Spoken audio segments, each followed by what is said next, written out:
Hello and welcome to Volusia Magazine. I'm Amber Osman. In today's episode, friends gathered in DeLeon Springs to honor a longtime coach. Volunteers continue to aid in the cleanup after Hurricane Matthew. And we have fire safety information for the upcoming holiday season. Those segments and more coming right up on Volusia Magazine. I hope you stay tuned.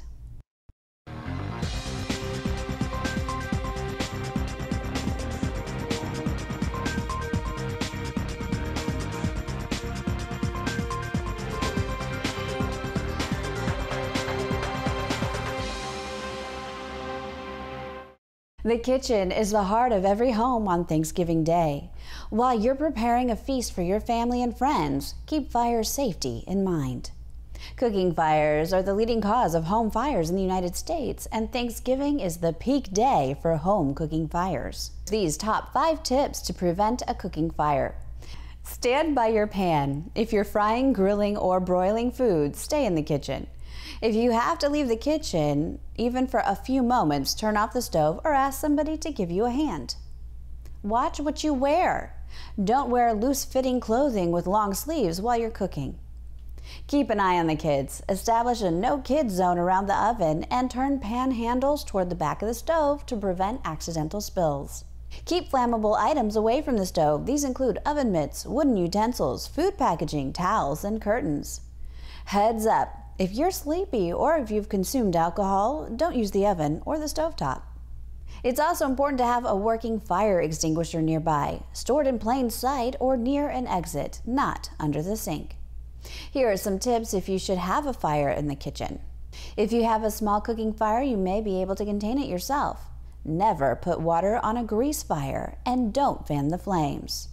If you have a grease fire on the stovetop, smother the flames by sliding a lid over the pan and turning the burner off.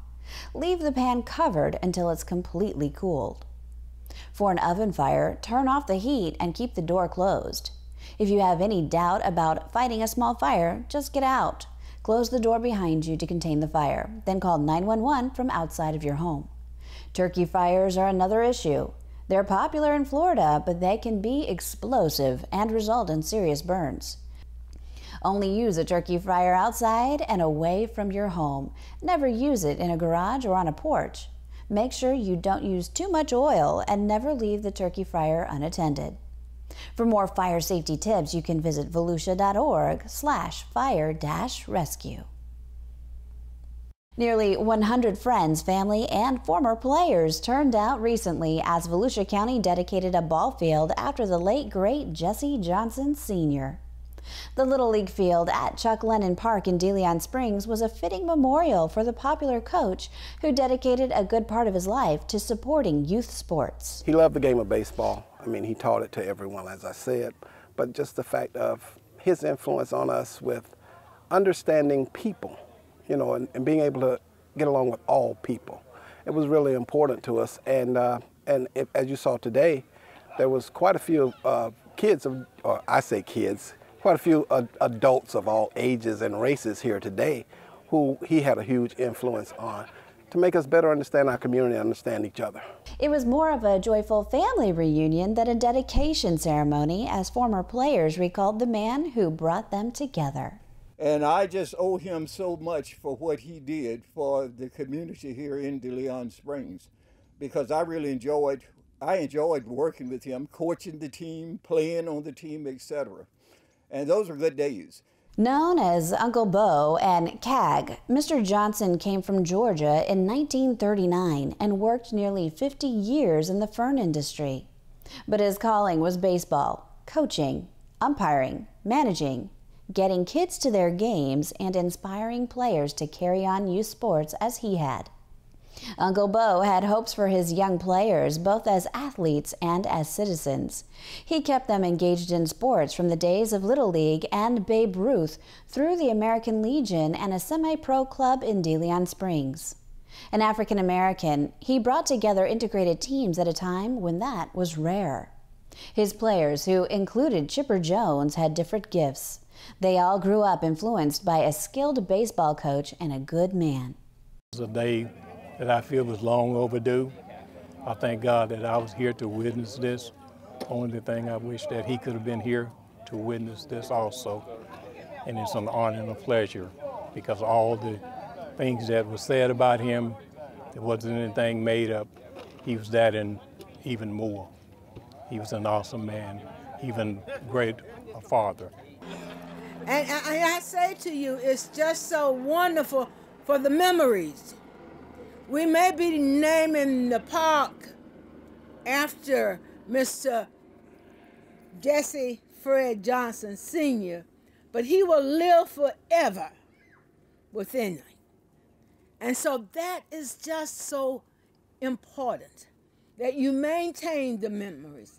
And not only that, try to be as good of a man as he was. When Mr. Johnson passed away in 2006 at the age of 85, West Volusia County lost a truly unforgettable man. Here's a look at some events happening around Volusia County.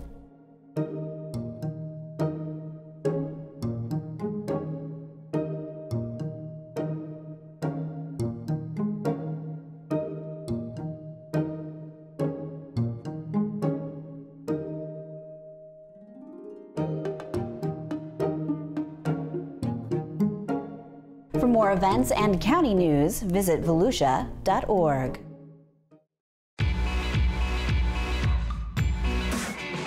Whoa! Why did you throw the trash out the window? What?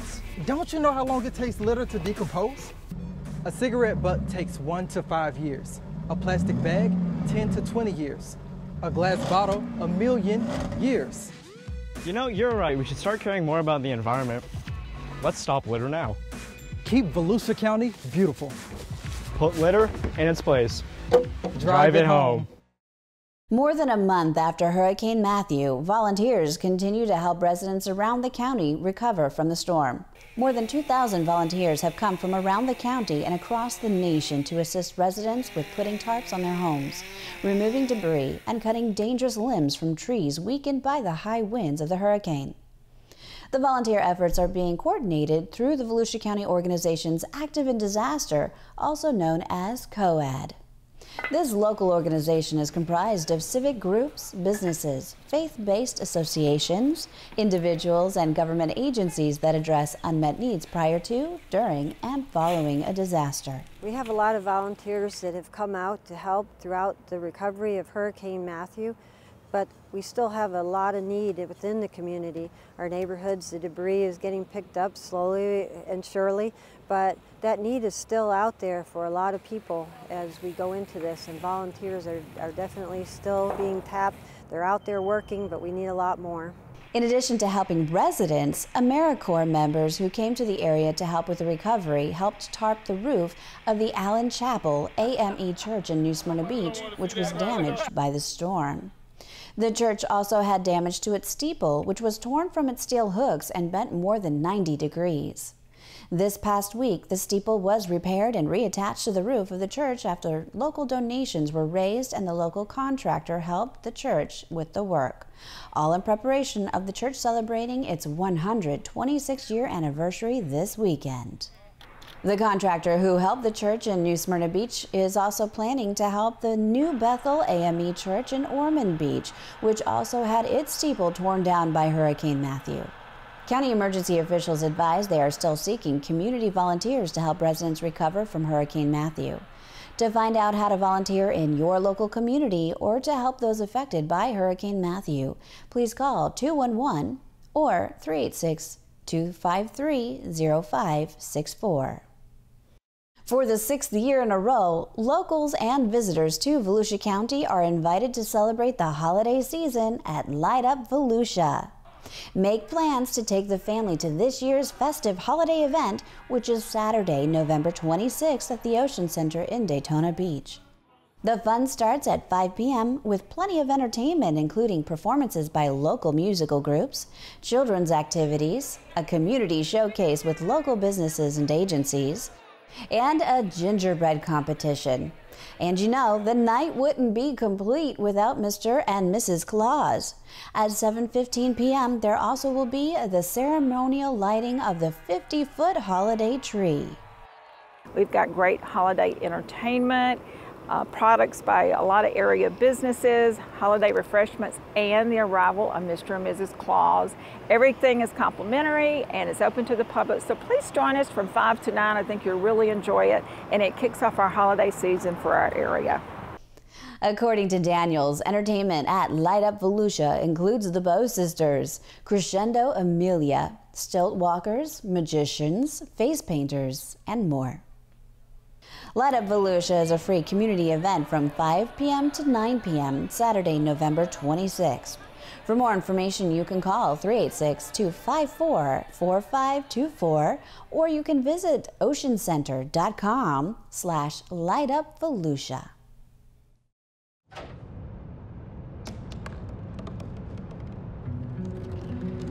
They said I couldn't dream.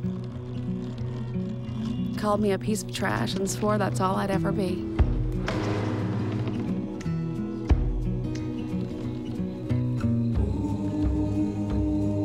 Said a bottle couldn't see the ocean.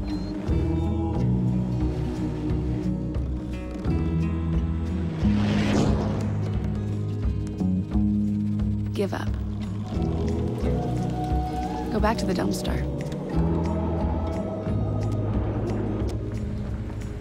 But I didn't listen. I made my way.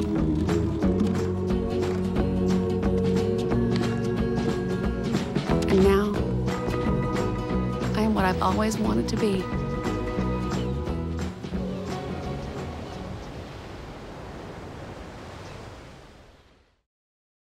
In this week's Solutions for Your Life, we get tips and hints on holiday cooking.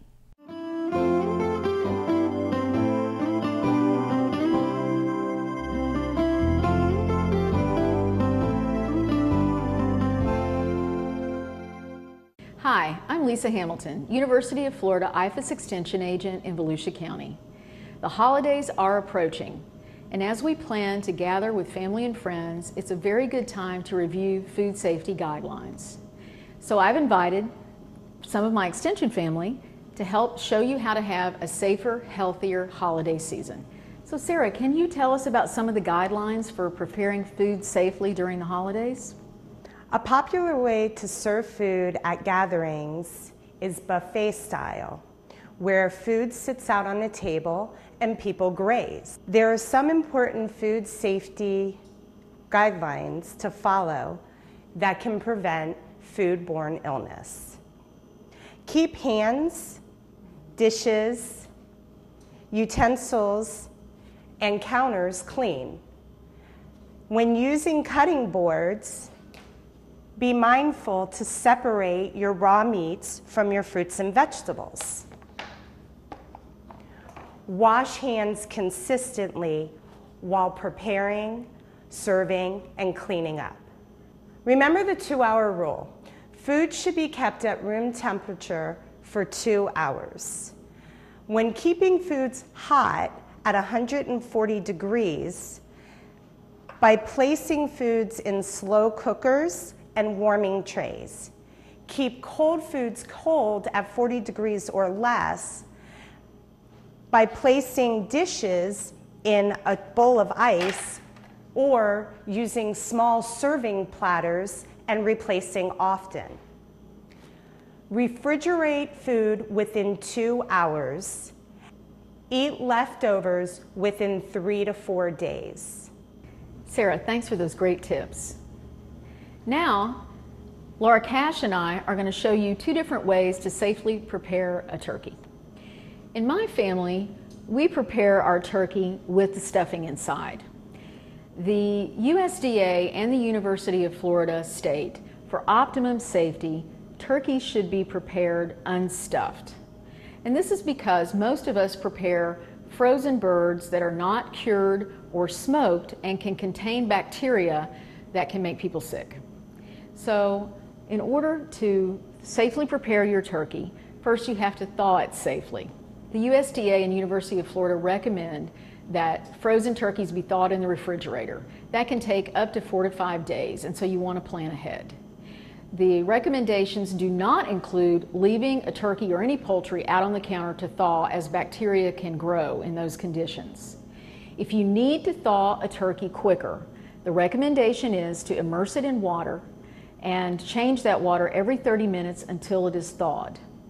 Then you can prepare the bird. I've coated this one in butter and olive oil and salt and pepper, and as you can see, I have stuffed it. In order to safely stuff a bird for cooking, you need to make sure that the stuffing is placed loosely inside. Do not pack it tightly. You need to allow the juices and the heat to flow through the stuffing, and you need to use a meat thermometer, making sure that the turkey and the stuffing reach 165 degrees, which is the USDA recommendation for safe temperature for a turkey. One last tip, in order to make sure that your stuffing is safe to eat, when the bird is done, you remove the stuffing to a bowl and pop it into a 350-degree oven while you're waiting for the turkey to rest before you carve it. Now Laura's going to show us how she makes a turkey for her family. We use a tabletop roaster, and the nice thing about these are they free up your oven for you to cook other items. They have the same adjustments in temperature that your oven would have. They cook in about the same time that an oven would cook your turkey. I've covered mine with aluminum foil to help hold in the juices.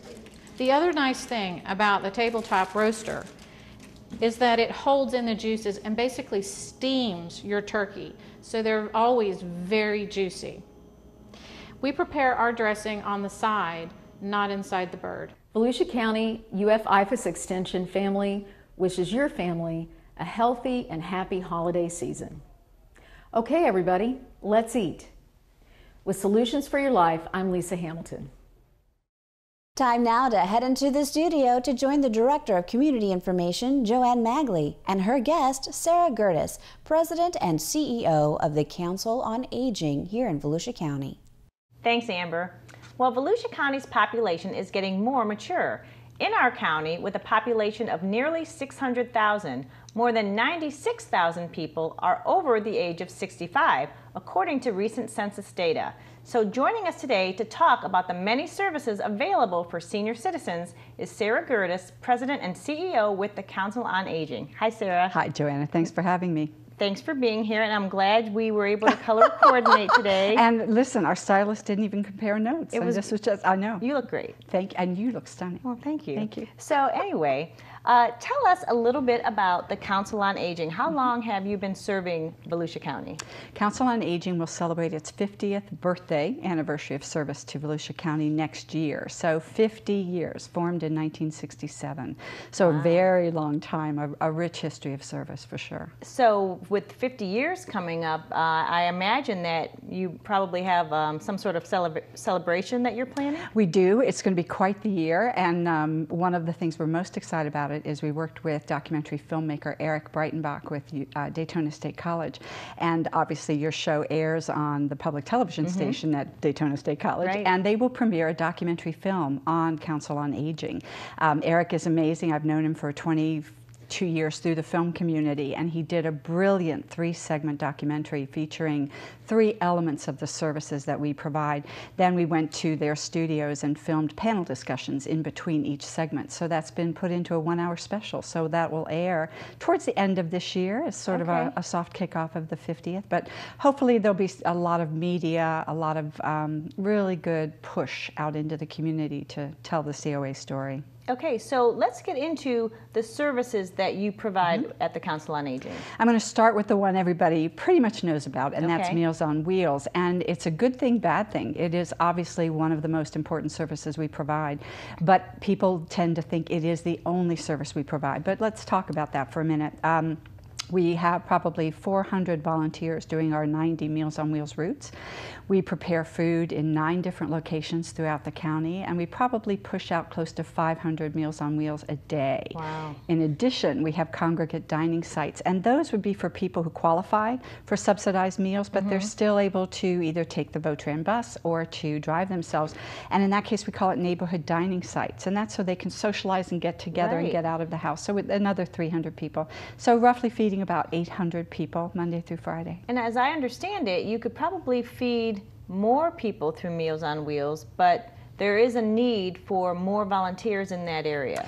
We have the need for volunteers. We have a bigger need for funding. We work through a state wait list, and Okay. I'm really sad to say that we probably have almost as many people on the wait list as we are serving.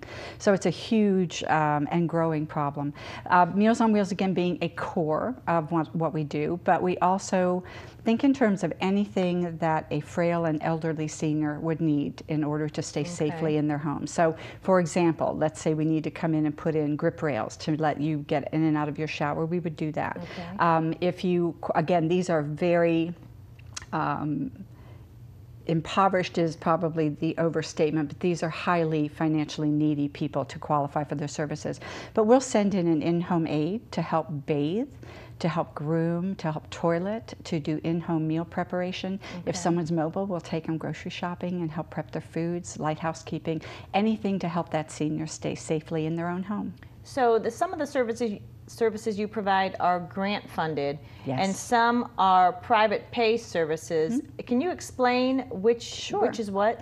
The services are basically almost the same. It's just how they are funded. If you or I have an older relative or an aunt or uncle or someone we love that we need to send those extra services in, maybe they're fine on their own, but they need a jump start in the morning, you can hire COA at an hourly rate to come in and do everything we would do on the grant side on the private pay side.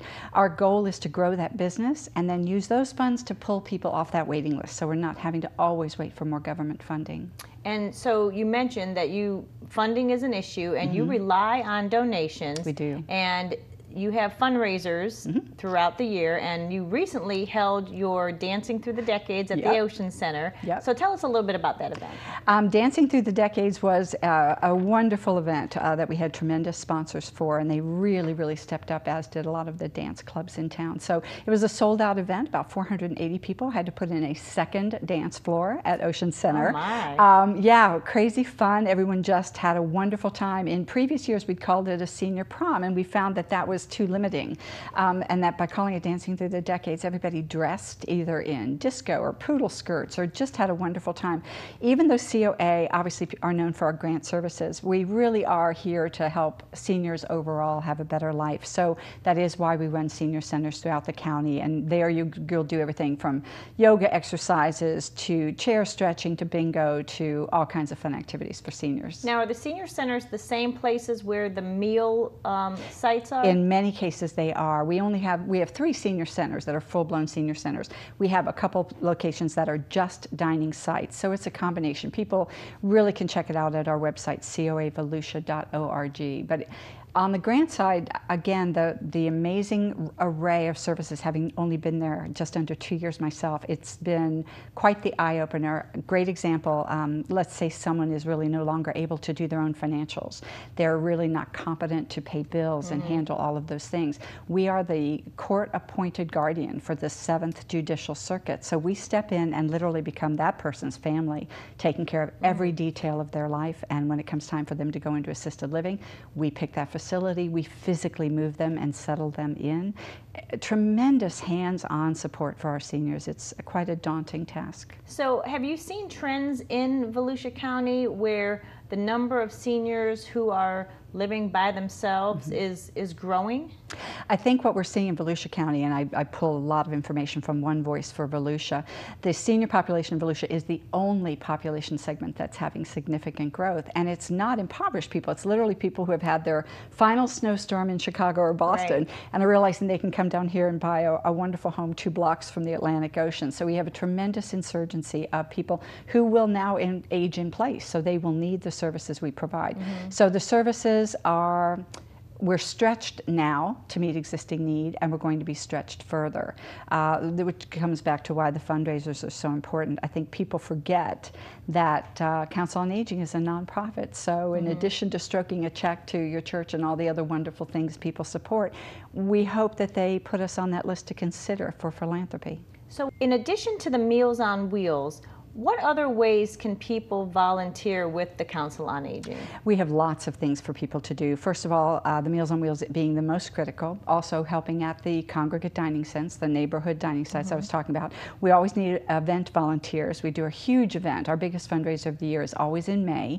It's the Glenn and Connie Ritchie Community Service Awards, and that one always needs people to help us get baskets donated and silent auction items, and lots of hands on deck for that one. They can also volunteer in our offices. We have two main offices, one here in DeLand and the other on Beach Street in downtown Daytona.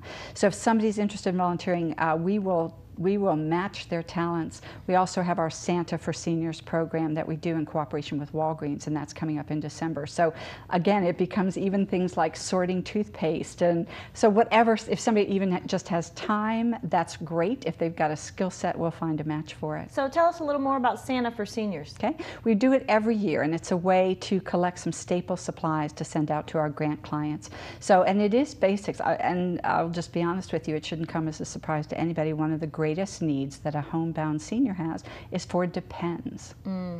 Just there's a dignity to that particular product versus some of the other things that are less expensive. So that's a year-round need. But we take this opportunity around the holidays to ask the community. It's a pretty limited list. It's about 12 or 15 items. And it is the basics. It's Depends and toothbrushes and toothpaste, shampoo, things that these seniors really, it's just to help. So they something they don't have to spend their money on. They go around and buy these items and then drop them off at any of the 26 Walgreens locations here in Volusia County. Yeah, they're a great corporate partner. We've loved working with them. All right, so how can people get more information about whether they want to volunteer, or maybe they have an elderly parent or relative that could use some of the services? Best thing to do, because it's just been relaunched as part of the 50th, is our website if people have web access, and it is coavolusia.org. Everything is there, including literally you can simply type in, please call me. I have an issue with my mom and I need some help. And our customer service people will call you right away. All right. Well, Sarah Gertis, President and CEO with the Council on Aging in Volusia County, thanks so much for being here today. Thank you so much for having us today. Amber, back to you. Thanks, Joanne, and thank you too for watching Volusia Magazine. If you have any questions about the show, you can feel free to give us a call at any of the numbers you see listed here, or you can log on to volusia.org and click on the News tab at the top of the screen to find us. Incidentally, you can find the County Council's meeting calendar there too. In fact, you can use volusia.org to find out about meeting dates, workshops, topics of interest, activities, and how you can become involved. And we hope you won't forget to listen to Volusia Today. That's Volusia County Government's weekly public radio broadcast. Volusia Today airs every Tuesday, Wednesday, and Sunday mornings on the local radio stations you see on your screen. For Volusia Magazine, I'm Amber Osmond. Have a wonderful evening.